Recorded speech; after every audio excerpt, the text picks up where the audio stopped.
Bonjour mesdames, je suis ravie de vous retrouver pour cette nouvelle capsule.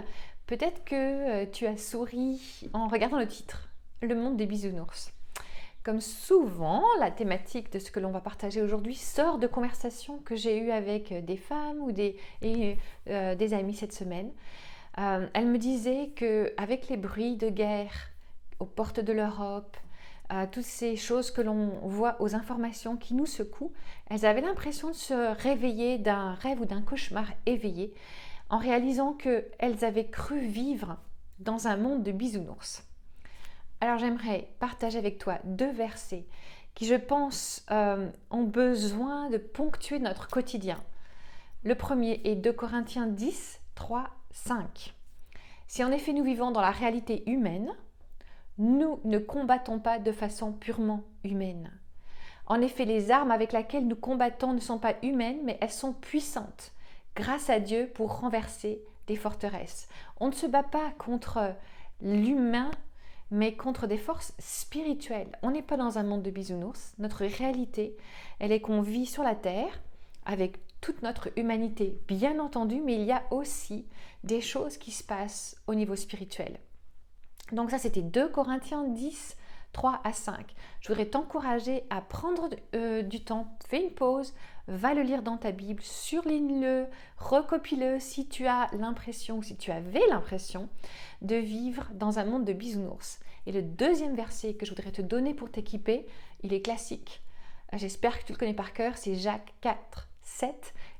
Résistez au diable et il fuira loin de vous. Je voudrais le lire en entier. Soumettez-vous donc à Dieu, mais résistez au diable et il fuira loin de toi. Soumets-toi à Dieu, résiste au diable. Ça fait partie de nos armes spirituelles. On a besoin d'ouvrir les yeux sur ce que nous vivons et sur la réalité des choses qui nous entourent. On n'a pas besoin de réfléchir que au bruit de guerre. En fait, ce combat spirituel, il est dans notre quotidien. Ça peut toucher des membres de notre famille, notre vie personnelle, notre vie au travail. Ça peut toucher nos enfants. Il y a des choses qui se passent dans le monde spirituel que l'on ne voit pas forcément, mais qui nous affectent. Et on ne les combat pas juste avec des raisonnements humains. Très important d'ouvrir les yeux sur ce qui se passe en fait. Parfois, on n'a pas la bonne lecture des événements. Je vais prendre un exemple. Si au travail, j'ai une collègue qui me mène une vie terrible et qui m'accuse de choses, qui fait courir des mensonges sur moi, etc., mon attitude peut être sur deux plans. Je peux me dire, mais qu'est-ce qu'elle a celle-ci? Pourquoi est-ce qu'elle m'en veut? Et puis, essayer de me justifier, combattre avec des armes humaines. Ça serait une erreur vouée à l'échec. Parce qu'en fait, on se tromperait peut-être de combat. Et s'il y avait une dimension spirituelle à ces agressions potentielles, c'est juste un exemple que je vous donne, mais et s'il y avait une dimension spirituelle à ces agressions potentielles, alors on doit passer avec des armes d'ordre spirituel pour sortir du monde des bisounours et réaliser que déjà, tout le monde n'est pas obligé de nous aimer. Deux, et bien des fois quand il y a de l'agressivité en voiture, dans la conduite par exemple, ou quelqu'un qu'on croise au supermarché ou dans la rue, un regard agressif, peut être tout simplement des forces spirituelles à l'œuvre. Je ne suis pas du style à voir le diable partout, mais je ne voudrais pas non plus qu'on se mente et qu'on garde les yeux fermés sur des réalités du monde spirituel qui nous entoure. Alors comment est-ce qu'on combat au niveau spirituel? On demande au Seigneur de nous montrer qu'est-ce qui se passe. Est-ce qu'il y a quelque chose pour lequel je dois prier de façon particulière? Je prends l'exemple de la collègue. Bénis-la cette femme si elle est agressive avec toi, parce que peut-être qu'elle est un jouet entre les mains du diable juste pour aiguiser quelque chose qui cherche à te faire du mal. Bénis-la, prie pour elle et tu verras un changement d'attitude. Et en même temps, résiste au diable en disant Satan, je ne te permets pas d'avoir un droit de regard dans ma vie et tu ne m'auras pas avec cette tactique-là. Les tactiques du diable, elles sont très répétitives en fait. Il essaie de nous décourager, il essaie de nous faire peur et il essaie de nous faire croire des mensonges, les uns après les autres, mais il va nous les resservir. Par exemple, si je continue avec l'exemple de la collègue, tu n'es pas à la hauteur. C'est peut-être un mensonge qui a été implanté et peut-être qu'il utilise cette dame pour te faire croire que tu n'es pas à la hauteur. Tu es à la hauteur parce que Dieu te qualifie, parce que tu peux apprendre et parce que tu vas progresser. Il faut savoir retourner les flèches enflammées de l'ennemi qui avaient pour but de nous détruire contre lui. Si le mensonge était tu n'es pas à la hauteur, alors travaille, apprends, renseigne-toi, développe les capacités en toi dans ce domaine précis où il essaie de te faire croire que tu n'es pas à la hauteur. Résiste au diable et il fuira loin de toi. Et tout ça ne peut se passer que si l'on prend conscience qu'il y a une dimension spirituelle dans ce que l'on vit. Si tu as des enfants petits et qu'ils font des cauchemars, que c'est une saison où il y a beaucoup de cauchemars, bien sûr, vérifie au niveau de la santé que tout va bien, mais vérifie au niveau de l'âme, qu'est-ce qu'ils ont regardé, qu'est-ce qui est rentré par leurs yeux, qui est la fenêtre de l'âme, et puis regarde au niveau spirituel. Prie pour des nuits paisibles.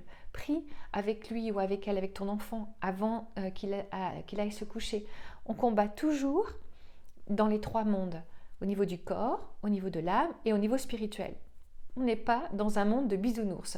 Pour moi, cette phrase, alors je ne sais pas si vous êtes plus jeune que moi ou plus âgé que moi ou l'image de Wonder Woman, ça vous parle. Quand j'étais petite, il y avait cette actrice, mes fils, ils sauraient le nom, mais moi je ne sais pas, peu importe. Vous voyez Wonder Woman, et quand moi je pense au fait de sortir du monde des bisounours, c'est cette image-là que je vois avec ces bracelets en mode guerrière. On n'est pas dans un monde de bisounours, on est dans un monde où il faut endosser toute l'armure du soldat, l'armure que Dieu met à notre disposition.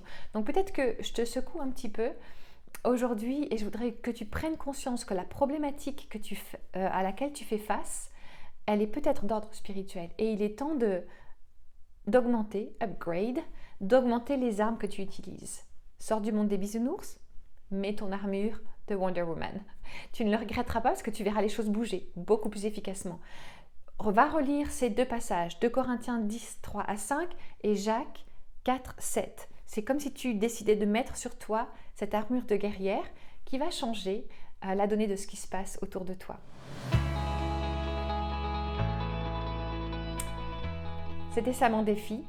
Tu prends ces versets, tu les lis et tu les dégustes comme un bonbon que tu fais fondre sur ta bouche et tu t'appuies sur ces versets ou ce que le Seigneur te donne en plus. Moi, je te donne juste des petites pistes. Tu t'appuies sur ces versets pour voir les choses avancer.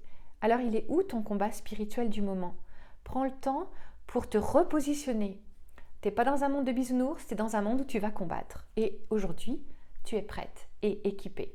Prends quelques minutes pour te repositionner. Tu vois ta collègue, cette personne que tu as croisée dans la rue, ta voisine, la difficulté que traversent tes enfants, ton ami, je ne sais. Mais tu prends 2 minutes pour le verbaliser. Seigneur, je prends conscience que c'est un combat spirituel. Tu vas me montrer la tactique la plus efficace pour pouvoir résister au diable, pour qu'il fuit loin de toi. Donne-moi des nouvelles par email. Tu peux nous écrire, l'adresse va s'afficher en bas. Et puis, n'hésite pas à nous envoyer tes sujets de prière comme d'habitude. Ensuite, une autre bonne nouvelle pour cette semaine, c'est que le pass sanitaire sera levé le 14 mars. Nous allons pouvoir nous retrouver pour notre conférence Shine les 18, 19 et 20 mars sans masque et sans pass sanitaire. Alors si tu attendais cette nouvelle pour t'inscrire, eh bien c'est le moment. Inscris-toi, les places vont partir vite maintenant que le pass est levé. Tu vas trouver le lien bien entendu dans la vidéo.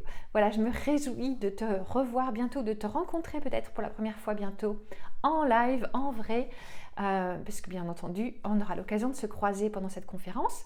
Si tu es loin, tu peux t'inscrire en ligne. Il y aura aussi la possibilité de suivre la conférence en ligne et on va trouver le moyen de pouvoir interagir. Ça va être super. Je crois que Dieu a préparé ces moments de façon bénie, toute particulière et il me tarde de t'y retrouver. Je voudrais terminer en priant. Seigneur, merci pour mon amie qui fait face peut-être à un combat spirituel dont elle n'avait pas mesuré la dimension. Je te prie d'ouvrir ses yeux, les yeux de son esprit, pour qu'elle puisse voir où se situe le combat, pas dans le monde des bisounours, mais dans le monde spirituel. Et merci de l'équiper aussi, pour qu'elle puisse voir des victoires, les victoires que tu lui as réservées. Seigneur, tu l'as bénie au-delà de ses espérances. Merci Seigneur. Amen. Voilà, je t'embrasse, à très très vite.